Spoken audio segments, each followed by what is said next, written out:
वर्षीय बहुत ही वरिष्ठ पत्रकार के खिलाफ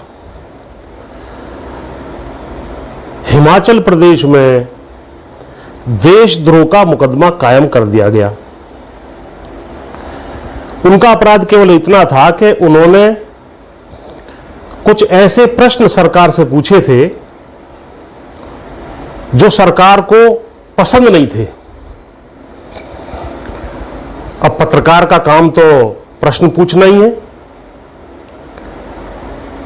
यदि पत्रकार के प्रश्न पूछने पर उसके खिलाफ देशद्रोह का मुकदमा कायम इस देश में होगा तो यह अपराध, क्योंकि पत्रकारों का काम ही प्रश्न पूछना है, तो यह अपराध तो लगभग देश का हर एक पत्रकार कर रहा है। सबके खिलाफ देशद्रोह का मुकदमा कायम करके उन्हें जेल में डाल देना चाहिए। देखो, देशद्रोही को छोड़ना उचित काम नहीं है। हम भी सरकार की मदद करेंगे कि कौन कौन आदमी देशद्रोही है। तो मैंने इस पर थोड़ा विचार किया, एक लिस्ट बनाई पूरी कि साहब देशद्रोही कौन कौन है इस देश में और किस किस को जेल जाना चाहिए। ये जब मुकदमा कायम हुआ तो मेरे पास भी मेरे कुछ शुभचिंतक पत्रकार हैं, उनके फोन आए कि भाई होशियार हो जाइए, आप बहुत प्रश्न पूछते हैं, आप बार बार सरकार को याद दिलाते हैं कि आपका ये वायदा था किसानों के प्रति, वो वायदा था, आपने ये पूरा नहीं किया, वो पूरा नहीं किया, थोड़ा ब्रेक लगा करके चलिए, समय ठीक नहीं चल रहा है। हमने कहा अच्छा भैया, अगर मैं किसानों की बात उठा करके, किसानों के मुद्दे उठा करके, किसानों की आवाज सरकार तक पहुंचा करके मैं देशद्रोही हूं, तो समय मत लगाओ, मुझे तुरंत गिरफ्तार करके भीतर कर देना चाहिए। देशद्रोही का खुलेआम घूमना ये समाज के लिए उचित नहीं है, देश के लिए ठीक नहीं है। तमाम देशद्रोहियों को भीतर कर देना चाहिए। आपने 2014 में यह कहा था कि हम फसलों की संपूर्ण लागत का 1.5 गुना मूल्य जो है किसानों को देंगे। इस प्रश्न को पिछले 6 साल से मैं, मेरे जैसे अन्य किसान नेता और देश के 14 करोड़ किसान परिवार, जिनके सदस्य लगभग 70 करोड़ हैं इस देश में, वो इस प्रश्न को लगातार पूछ रहे हैं कि लागत का, संपूर्ण लागत का 1.5 गुना आपने आज तक हमें क्यों नहीं दिया। ये सारे के सारे देशद्रोही हैं, इनके खिलाफ तत्काल देशद्रोह का मुकदमा कायम करके इन्हें जेल में डाल देना चाहिए। आपने 20 लाख करोड़ रुपए का पैकेज घोषित किया, उसमें से मात्र 20 लाख में से 2 लाख करोड़ रुपया ही वास्तविक धन निकला। तमाम बड़े बड़े अखबारों में छपा। इस विषय में हमने भी प्रश्न उठाया और लोगों ने भी प्रश्न उठाए कि आखिर धन कहां है, किसको मिला, क्या मिला, 20 लाख करोड़ रुपए कहां गए। जिसने इस प्रश्न को उठाया है वो देशद्रोही है, उसे तुरंत जेल में डाल देना चाहिए। लिस्ट बड़ी लंबी है। इसी प्रकार गन्ना किसान, अरे आपने यह वायदा किया था कि हम 14 दिन के अंदर गन्ना किसानों का संपूर्ण भुगतान करवा देंगे। आज भी यदि आप उत्तर प्रदेश में चले जाएं तो लगभग 15,000 करोड़ रुपए का गन्ना किसानों का बकाया है। और गन्ना किसान यदि सरकार से यह कहे कि भाई 14 दिन में मेरा पेमेंट नहीं हो रहा है, मेरे पास भी हारी है, बीमारी है, बच्चों की फीस देनी है, बिजली के बिल देने हैं, तमाम खर्चे हैं, मैं खर्चे कहां से चलाऊं, बड़ा देशद्रोही है। गन्ना किसान तुरंत गिरफ्तार करके जेल में डाल देना चाहिए ऐसे देशद्रोहियों को। इसी प्रकार अभी गेहूं की खरीद हुई है। मेरे पास लगातार पूरे देश भर के किसानों के फोन आते रहते हैं, मध्य प्रदेश से भी आते हैं, हरियाणा से भी आते हैं, अन्य जगह से भी आते हैं कि साहब हमारा भुगतान नहीं किया गया है, अभी तक 15-15, 20-20 3-3 4-4 हफ्ते हो गए हैं, हम अपना खर्चा कहां से चलाएं, खरीफ की फसल को जो है कहां से बोएं। देशद्रोही हो देशद्रोही अगर आपने इस प्रश्न को उठाया। सरकार अपनी मर्जी से आपका भुगतान करेगी, आपको प्रश्न पूछने का कोई अधिकार नहीं है, आपको जेल में डाल दिया जाएगा। इसी प्रकार उत्तर प्रदेश के चुनाव में आपने कहा था कि किसानों का हम संपूर्ण कर्जा माफ करेंगे, हर रैली में यह बात कही गई थी। आज भी किसान जो है बहुत सारे ऐसे हैं जिनका कर्जा माफ नहीं किया गया है। अगर वो इस प्रश्न को सरकार के सामने रखें, हम जैसे लोग इस बात को पत्रकारों के माध्यम से सरकार के सामने रखें, तो वो किसान, वो पत्रकार और हम देशद्रोही हैं, हमें जेल में डाल देना चाहिए। इसी प्रकार लॉकडाउन पे आते हैं। लॉकडाउन में आपने ये कहा था कि कृषि कार्यों को लॉकडाउन से अलग रखा जाएगा, मंडियां निर्बाध रूप से चलती रहेंगी, खेती से संबंधित सारे काम बिना किसी रुकावट के चलते रहेंगे। आपकी गलत नीतियों की वजह से आपने इस तरीके का लॉकडाउन कर दिया कि फल, फूल, सब्जी, पोल्ट्री, दूध, मछली, ये जितने भी पेरिशेबल कमोडिटीज हैं, जो खराब होने वाली चीजें हैं, सारा किसान बर्बाद हो गया। अगर वो ये कहे कि मेरा लाखों करोड़ रुपए का नुकसान हो गया है, सरकार को मेरी मदद करनी चाहिए, सरकार के निर्णय की वजह से मैं बर्बाद हुआ हूं और सरकार के निर्णय को ठीक तरीके से नीचे इंप्लीमेंट ना करने की वजह से मैं बर्बाद हुआ हूं, मैंने मेहनत करके, लागत लगा करके, खून पसीना एक करके सब्जी, दूध, सब चीजें पैदा की थी, लेकिन आपने इस प्रकार से व्यवस्था को ध्वस्त किया, मंडी व्यवस्था को ध्वस्त किया कि मैं खेतों में ही, मैंने फल सब्जी सब मेरे खेतों में ही बर्बाद हो गए। देशद्रोही हूं मैं, मेरे ऊपर मुकदमा कायम करके मुझे जेल भेज देना चाहिए तत्काल प्रभाव से।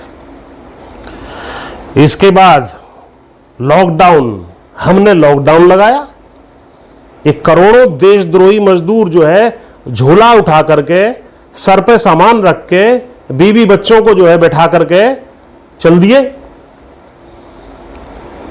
1500 किलोमीटर जा रहे हैं। ऐसी व्यवस्था जो हमने बताई थी कि अपने घर रहो, नहीं रहे। देशद्रोही हो देशद्रोही, आपके खिलाफ मुकदमा कायम करके आपको जेल में डाल दिया जाएगा। इसके बाद करोड़ों लोगों की, लॉकडाउन के दौरान करोड़ों लोगों की नौकरी जा चुकी, नौजवान दर दर की ठोकरें खा रहा है। अगर वो सरकार से ये पूछ ले कि भाई आपके निर्णय की वजह से मैं घर बैठ गया, बर्बाद होकर के घर बैठ गया, मेरे पास खाने के लिए पैसा नहीं है, मुझे मेरे खाते में कुछ पैसा भेज दिया जाए ताकि मैं कम से कम रोटी तो खा लूं, तो इससे बड़ा अपराध और क्या है? क्या यह देशद्रोह की श्रेणी में नहीं आता? यह देशद्रोह है। आपकी हिम्मत कैसे हुई मेरे देश के नौजवान, क्या आपने सरकार से यह पूछा कि लॉकडाउन की वजह से नौकरी गई है तो आपको जो है पैसा मिलना चाहिए? यह बात आपने पूछी, बिल्कुल गलत की। आप देशद्रोही हो, मुकदमा कायम करके आपको जेल में डाल दिया जाएगा। अगली कैटेगरी पे आते हैं, ये रेहड़ी पटरी वाले छोटे दुकानदार जो रोज कमाते थे, रोज खाते थे, सब बर्बाद हो गए। आपके एक निर्णय की वजह से बर्बाद हो गए।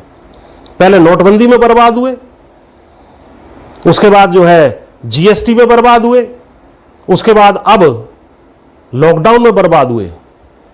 अगर ये कह दें कि हमारे खातों में कुछ पैसा दे दिया जाए, हमारी कुछ सहूलियत कर दी जाए, हमें भी अपने बच्चे पालने हैं, अपना पेट भरना है, तो सरकार को तत्काल प्रभाव से इनके ऊपर देशद्रोह का मुकदमा कायम करके इन्हें जेल में डाल देना चाहिए। इसी प्रकार जो कोरोना वॉरियर हैं, पुलिस है, सरकारी कर्मचारी हैं, डॉक्टर हैं, अन्य लोग हैं जो इस युद्ध में लड़ रहे हैं। शिकायतें आई हैं, आपने सरकारी कर्मचारी के भत्ते खत्म कर दिए, आपने महंगाई भत्ता उनका नहीं बढ़ाया, आपने डॉक्टरों की बहुत सारों की जो है तनख्वाहें नहीं दी जा रही हैं समय पर। यह प्रश्न अगर डॉक्टर और अन्य कोरोना वॉरियर जिनको आप कहते हैं, कोरोना योद्धा जिनको कहते हैं, अगर इन प्रश्नों को उठाओगे तो आप देशद्रोही हो, आपको तुरंत जेल में डाल दिया जाएगा। अब आइए कच्चे तेल पे। कच्चे तेल का भाव लगातार नीचे चलता चला जा रहा है। 15-20 साल में जितना नीचे चला गया था लगभग 2004 के रेट पर चल रहा है। उसके बावजूद भी आप तेल के रेट बढ़ाए चले जा रहे हैं।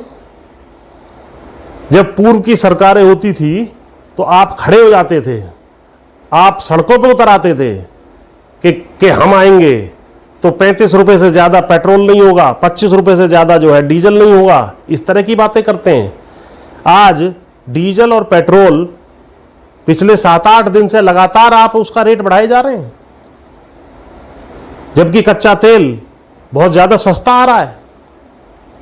इस प्रश्न को उठाने वाले सारे के सारे सुन लो, जो भी कच्चा तेल पेट्रोल डीजल इस्तेमाल करता है सब सुन लीजिए, आप देशद्रोह कर रहे हैं, आपके खिलाफ मुकदमा कायम कर दिया जाएगा। शांति से बैठिए, जो रेट हम घोषित करें उस रेट पे खरीदते रहिए, कोई चूं करने की जरूरत नहीं है, वरना जेल जाओगे सीधे।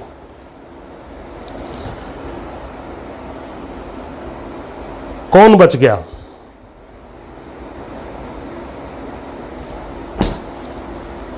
इस तरह की अनेक कैटेगरीज देश में हैं जो देशद्रोह लगातार देशद्रोह कर रहे हैं। इस तरह की कई श्रेणियां, कई कैटेगरी इस देश में हैं जो लगातार देशद्रोह का काम कर रहे हैं। उन्हें मैं इस संदेश के माध्यम से चेतावनी देना चाहता हूं, आप देशद्रोह ना करें, आप प्रश्न पूछना बिल्कुल बंद करें, वरना आपके खिलाफ देशद्रोह का मुकदमा कायम करके आपको जेल में डाल दिया जाएगा। अरे 1000 के नोट से काला धन बढ़ता है, 2000 के नोट से नहीं बढ़ता। 500 केस हो लॉकडाउन कर देना चाहिए, 2 लाख केस हो खोल देना चाहिए। यह निर्णय हम लेंगे। आप कौन है? आपने हमें वोट दे दी, अब शांति रखिए। आपने 5 साल के लिए हमें बिठाया है ना, संविधान के अनुसार हम यहां बैठे हैं ना, आपको प्रश्न पूछने का कोई अधिकार नहीं है। आपने 2014 में दी, आपने 2019 में दी, उससे ज्यादा दी, 19 में और ज्यादा। अब 2024 के बाद आप हमसे बात कीजिएगा, उससे पहले आप प्रश्न उठाएंगे, आप देशद्रोही होंगे। इस बात को की गांठ बांध करके रख लीजिएगा। लेकिन ये सारी बातें ठीक हैं सरकार की। अब जनता की तरफ से मैं एक बात कहना चाहता हूं, अगर आप इस तरीके से श्रेणी बनाएंगे तो शायद इस देश में एक व्यक्ति को छोड़ करके बाकी सारे व्यक्ति देशद्रोही की श्रेणी में आएंगे। लेकिन एक बात आप बिल्कुल ना भूलें कि इन तथाकथित देशद्रोहियों की जब उंगली चलेगी, वोटिंग मशीन पर जब ये उंगली काम करती है, तो अच्छे अच्छे तथाकथित देशभक्तों को भगाने का काम कर देती है।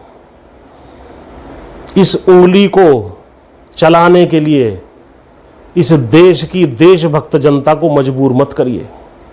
इस देश की देशभक्त जनता को देशद्रोही बताना बंद कीजिए, वरना ये इस उंगली की कितनी बड़ी ताकत है। ये उंगली किसको कहां से कहां और उसको कहां से कहां पहुंचा सकती है, इसका शायद आपको अंदाजा नहीं है।